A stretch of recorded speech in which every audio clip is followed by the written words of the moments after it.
este jueves, en la Casa del Poeta va a estar hablando sobre la vida masónica del general San Martín. Una cosa bastante interesante para escuchar, porque generalmente cuando hablamos de la masonería y hablamos de San Martín es como que hay gente que te dice, bueno, la logia Lautaro.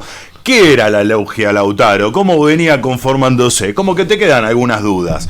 Y para ello hemos convocado al programa a Omar Campos, historiador.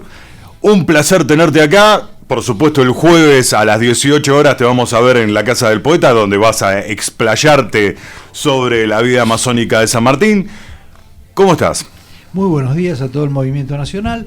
Bueno, yo feliz, contento de estar frente al micrófono y de poder compartir aquello que durante tantos años hemos estudiado y sobre lo cual hemos trabajado, para que hoy esté abierto a todo el público y poder, como decimos, compartirlo con la ciudadanía, para que vea todos los aspectos de la vida del Libertador que están más allá de la historiografía implantada y seguida puntualmente por muchos movimientos, especialmente por la docencia, que tal vez no ha profundizado lo suficiente en todos estos aspectos, y que nosotros venimos a revelar de algún modo, porque no hay nada más hermoso que descubrir a los próceres a través de sus actos de libre pensamiento, donde ellos realmente abrían su corazón para hacer la patria.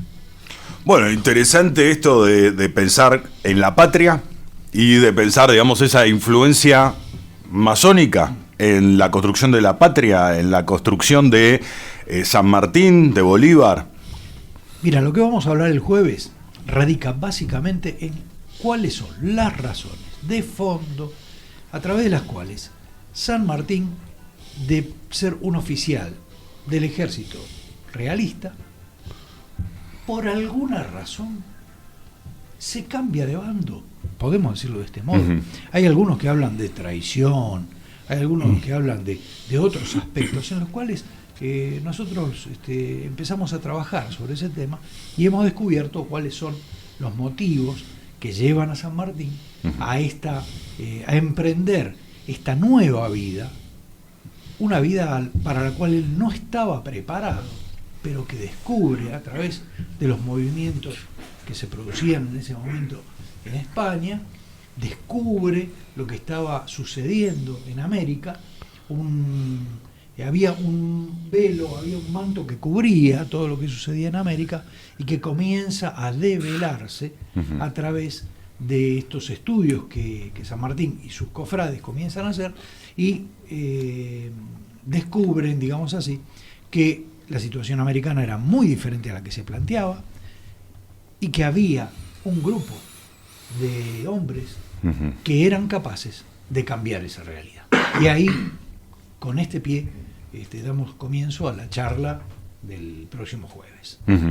Bueno, interesante porque muchas veces uno escucha la masonería y te dicen, bueno, son pro-ingleses, quieren vender todos los territorios, solamente funciona para el beneficio de los ingleses, porque la primer logia nació en Inglaterra, entonces son todos espías. ¿Cómo es la visión de la masonería con respecto a San Martín y sobre todo, digamos, a la logia Lautaro? Bueno, mira, primero lo que tenemos que aclarar es que si bien la masonería tiene sus orígenes organizados en Inglaterra, la masonería es universal. Lo era desde mucho antes, solo que los ingleses se organizaron. Hace 300 años armaron la Gran Logia Unida de Inglaterra, que sería, vamos a ponerlo en términos comunes, sería la AFA. ¿Dónde? ¿El fútbol es la AFA? No, el fútbol son los clubes. Bueno, la masonería no es la Gran Logia Unida de Inglaterra. La masonería son las logias. La Gran Logia Unida de Inglaterra organiza este sistema, lo estructura, y a partir de entonces empezamos a contar los famosos 300 años de la masonería. Pero en realidad la masonería es muy anterior, es milenaria, viene de todas las raíces culturales del mundo, y entre ellas también está la masonería latina, que es la masonería que viene de Francia, que viene del continente europeo, no solamente de la masonería insular inglesa. Entonces, la masonería esta que proponemos, digamos, y en la cual trabajamos nosotros, tiene orígenes latinos. Y nuestros orígenes nos obligan a salir de la estructura conservadora de la masonería inglesa y volcar este conocimiento que traemos a toda la comunidad y poder compartirlo. Omar, una consulta. Cuando decís orígenes latinos, te referís a la francmasonería. A latinos europeos, ¿no? Para aclararlo. Exactamente. A la rama francesa. A la rama francesa. Vos pensás que hubo corrientes que cruzaron, que se fueron de las islas y llevaron la masonería al continente, y esa masonería organizada en el continente forma lo que hoy conocemos como el rito escocés antiguo y aceptado, que en realidad se generó en Francia, aunque lleva el nombre escocés porque de allí partieron, digamos, aquellos que, enemistados con los ingleses, estos escoceses tuvieron que huir de Escocia, pasar a Francia, y en Francia hicieron germinar la semilla de la masonería. Y esta masonería latina, a la cual han pertenecido muchísimos queridos hermanos, próceres de la patria y de Latinoamérica, esa es la originaria de todo este movimiento que hace que tiemble la estructura histórica que planteaba que no podía América tener su propio pensamiento. Y América tuvo, a partir de ese momento, su propia línea de pensamiento. Ahora, es interesante porque cuando vos me decís Francia e Inglaterra, yo pienso en la historia como la cuenta Francia e Inglaterra, sobre todo de América.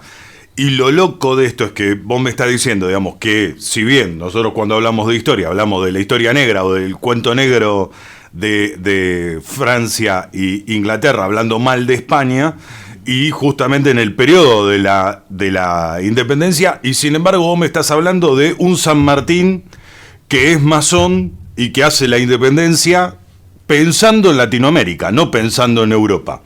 ¿Cómo sería esa integración entre el pensamiento nacional que tenía San Martín de querer hacer una patria grande latinoamericana y el movimiento masón? Mira, esta es una de las cosas que vamos a develar, y consiste simplemente en que ellos vivían en un mundo que estaba negado al pensamiento.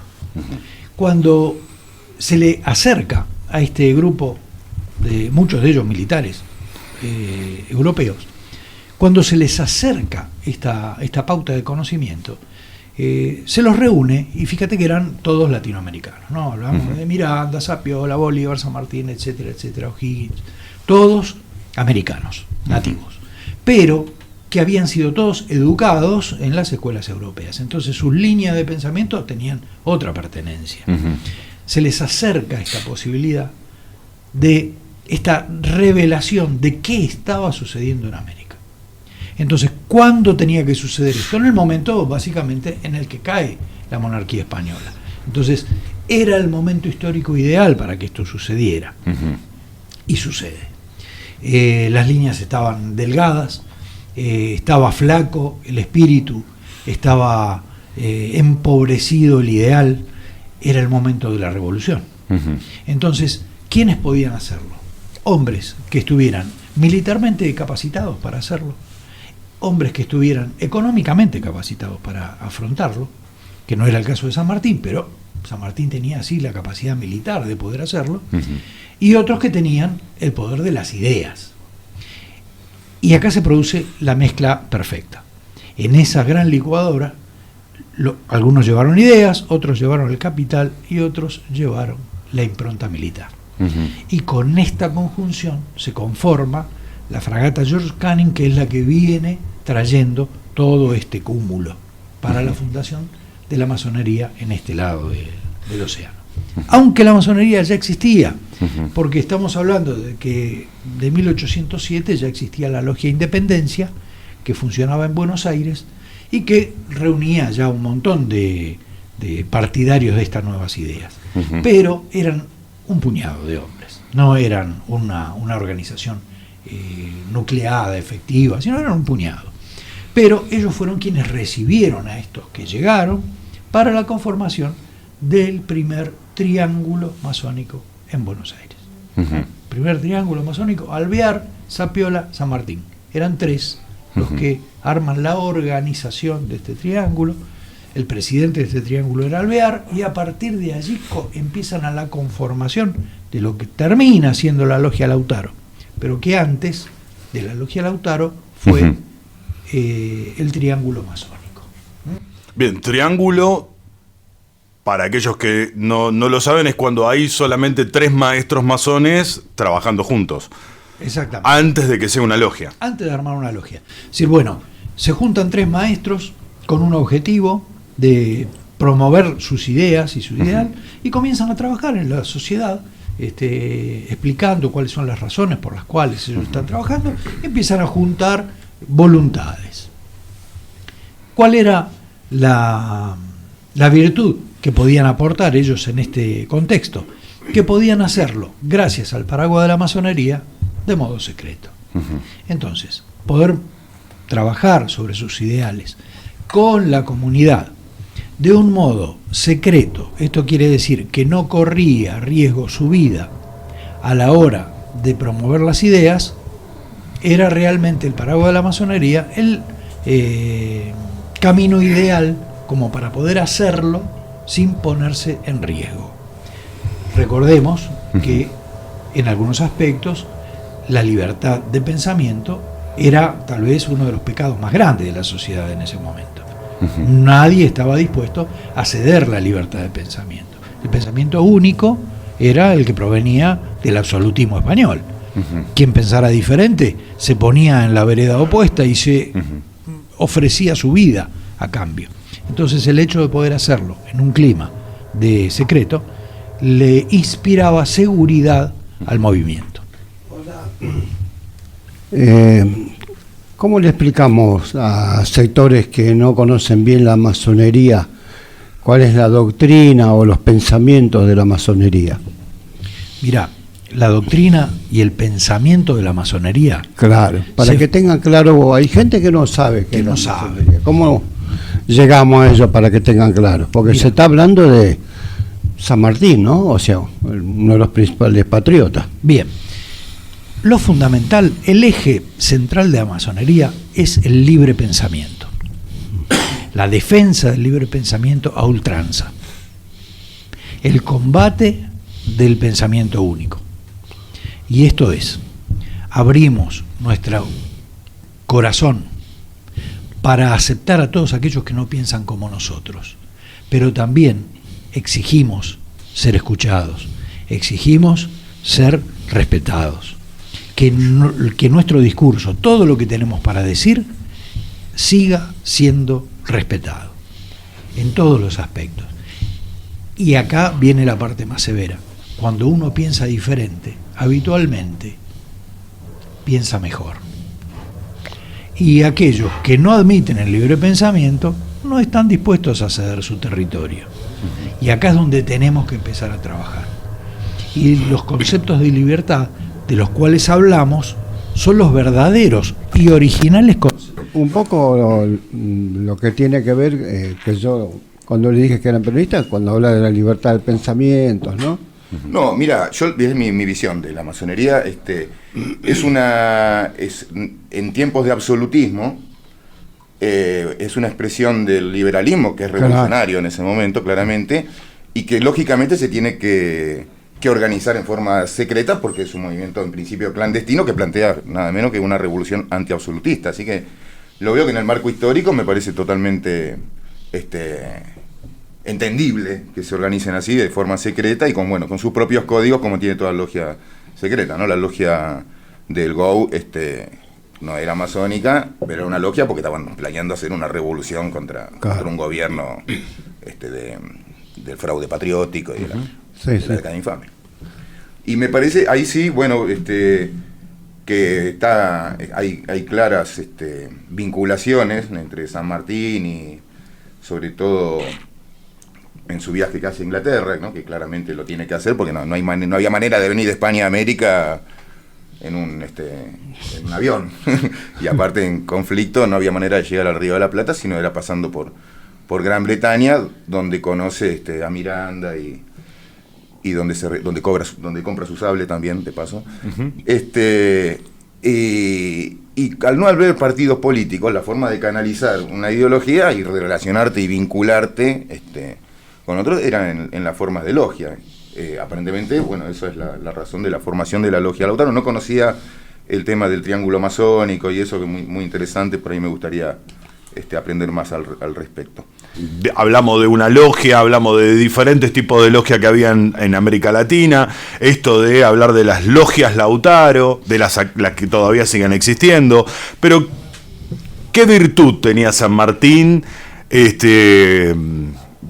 tipo de pensamiento en la masonería fue llevándolo a San Martín a ser lo que terminó siendo? Mira, básicamente San Martín era un gran sorprendido. Es un tipo que cuando llega y pisa esta realidad, porque a él, como a todos los demás, le planteaban una cuestión incomprobable hasta que no pisaran los puertos, porque no había medios para poder sostener este tipo de discurso hasta que vos no llegabas acá y no veías a ver qué pasaba. Y efectivamente San Martín llega acá y se encuentra con que la realidad americana era muy distinta de la cual provenían ellos. Imagínate que ellos venían de un mundo que hacía mucho tiempo que había trascendido la revolución industrial. Y llegan a Buenos Aires, que era un puerto de barro, era una ciudad de barro, era una ciudad, era una aldea, con una realidad totalmente distinta, con una sociedad tan separada de la humanidad, tan alejada de lo que nosotros podemos pensar como virtudes humanas, muy alejada de eso.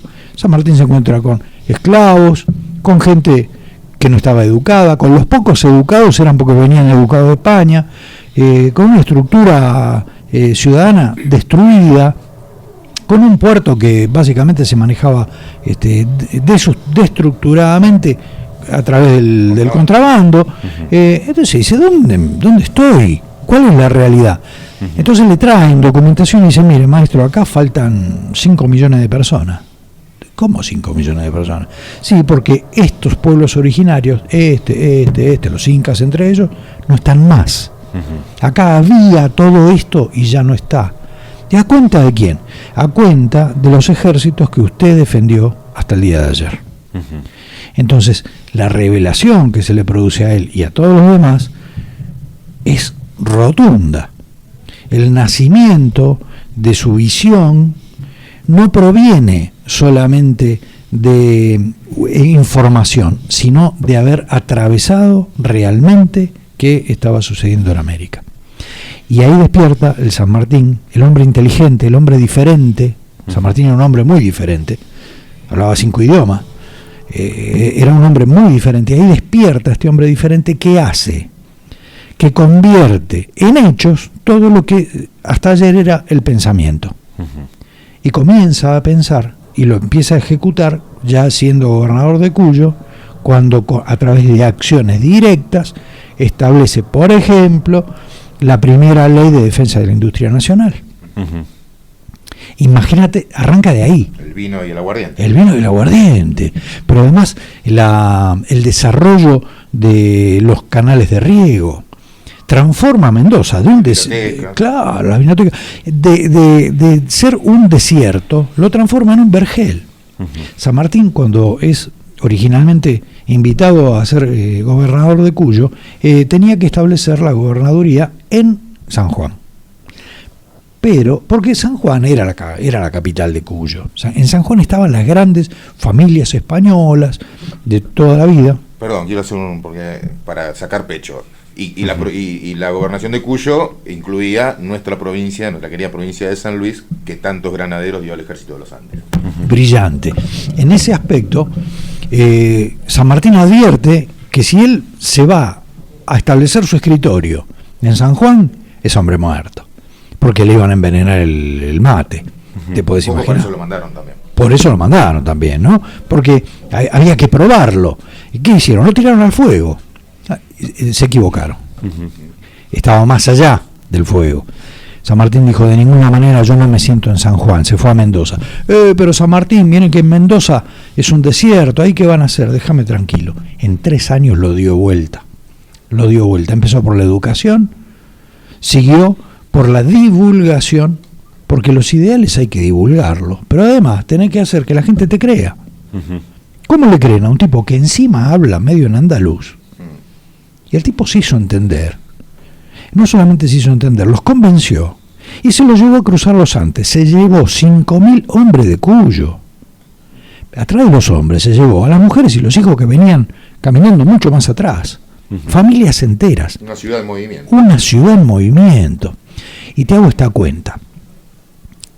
Y vos después manejá el diálogo. ¿Cómo le das de comer a 5.000 tipos? Durante 20 días, 2 veces por día. Son 10.000 platos de comida por día, durante 20 días. Una cuenta fácil, 200.000 platos de comida.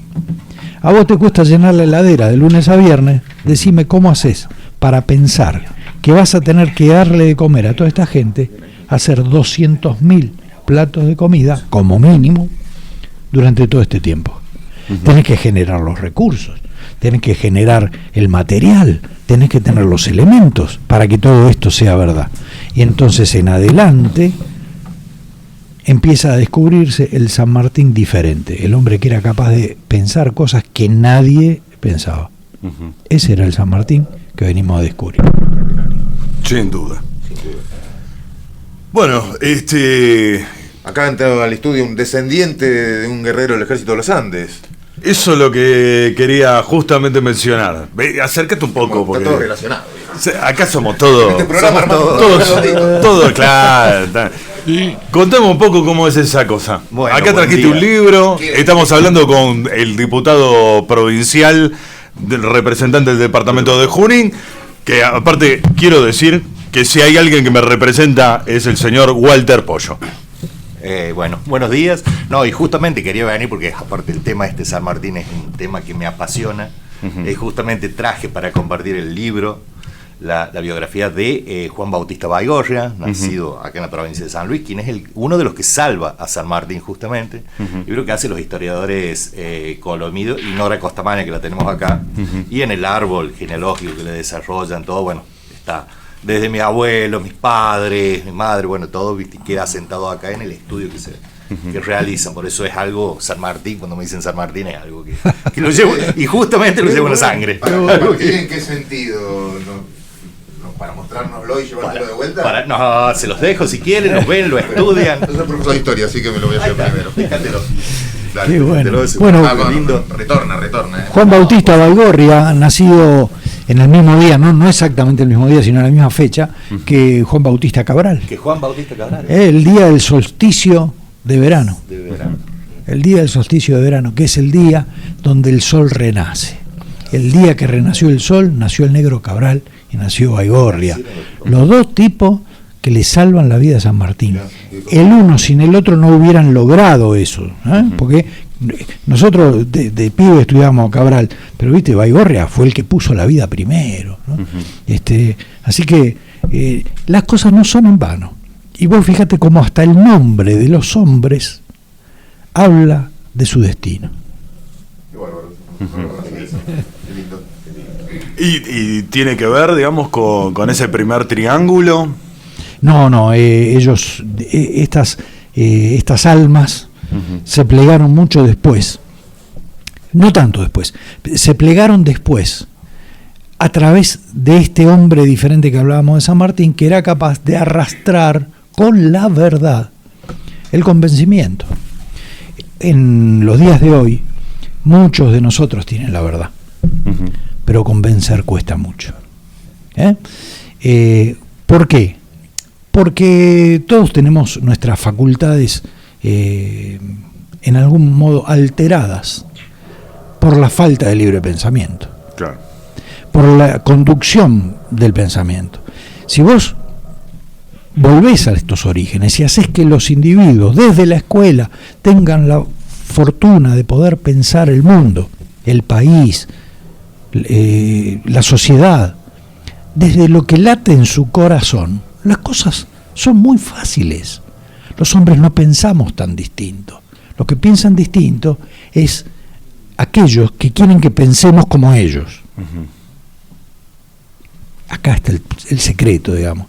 San Martín atravesó este punto e hizo que cada uno tuviera lo suyo a través de su ideal de justicia, que cada hombre conociera lo que realmente pasaba y pudiera elegirlo, y aquellos que se negaban a hacerlo eran llevados por la leva. El reconocimiento de las comunidades originarias, ¿no? Exactamente. Al punto de proponer un gobernante para el nuevo Estado. Claro, vos fíjate, si vos pensás en la democracia como hoy la conocemos, en aquel momento no existía, no había forma de creerla de ese modo, pero sí había un modo de pensar el gobierno de modo tal de que las estructuras originarias pudieran compensarse con la estructura nueva. Entonces, usemos todo este material que tenemos. Cuando él llega al Perú, se encuentra con esta realidad de Buenos Aires, pero un poquito maquillada, porque la sociedad peruana era bastante más activa, más sofisticada. Entonces, en este sentido, ¿qué hace? Empieza a hacer lo mismo. Primero, se encuentra con que todavía estaba el edificio donde había funcionado la Inquisición española. Entonces, el lugar donde habían sido muertos y sacrificados un montón de personas por no ser católicos o por pensar diferente al catolicismo, ese lugar todavía existía. Había funcionado hasta hacía muy poco tiempo, físicamente. Entonces, ¿qué hace? Obliga a vaciarlo, lo vacían totalmente, tiran a la basura todo el contenido y monta la primera biblioteca del Perú. Con su propia biblioteca, que estaba básicamente escrita todo en latín, pero no importa, lo que necesitábamos era tener una biblioteca. Luego de ahí arrancamos, vemos qué hacemos, pero primero reemplacemos. Fíjate lo que sucede, reemplaza el pensamiento único por el pensamiento universal. El racionalismo, ¿no? Y dice, mira, acá te dejo 500 libros, muchos escritos en latín, para que leas el pensamiento del mundo. Esto es lo que piensa el mundo. Esto, que era el pensamiento único, afuera. Se perdió la biblioteca esa. Se perdió, se quemó, sí, se quemó, se perdió todo. Una verdadera picardía. Pero, volviendo al tema, la función de San Martín en este plano, su paso por el mundo, sirvió estrictamente para que los hombres sean libres, aunque estuvieran presos. Omar, en ese sentido, para invitar a la audiencia a que vaya a escuchar la conferencia que vas a dar este jueves en la Casa del Poeta, la vida masónica del general San Martín. Contales un poco qué es lo que van a escuchar, porque ya estuvimos hablando un montón de San Martín, estuvimos hablando un poco de las logias de América.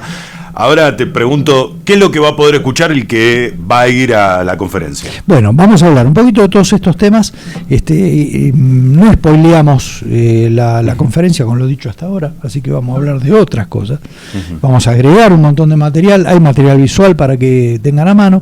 La conferencia va a durar unos 45 minutos de duración real, el audiovisual, digamos así, y después viene la parte linda, después se pone picante. ¿Cuándo? Abrimos el micrófono al conversatorio.